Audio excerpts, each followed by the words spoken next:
Yeah, that I did 4 years ago was the original town hall in Paris, Ontario. And it was actually shortly after I did that one, I came up with the idea of doing Santa's Workshop, or my version of Santa's Workshop at the North Pole. And I actually started working on that design like, yeah, 4 years ago.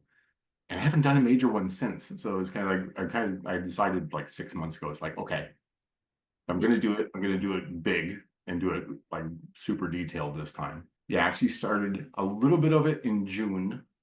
I did two of the side towers that are cylindrical. Did those back in and threw them in the freezer. Then never got back to it again until the week before Halloween, and did nothing from that point until November 28th. Every day I was working on the piece, and just kept knocking stuff off. It was 160 hours total, and that's not including the design process, because the actual constructing of it, or like baking and constructing, was 160 hours. So the main goal was to compete and it had to actually have it judged, because I've never competed before. And the show just south of Barrie in Innisfil, the best judges I could find. One being Beatrice Mueller, who's the top gingerbread artist in North America, and Teresa Arrojo, who's one of the top sugar artists in Canada. So it was like, if I'm going to be judged, these two know what they're looking at.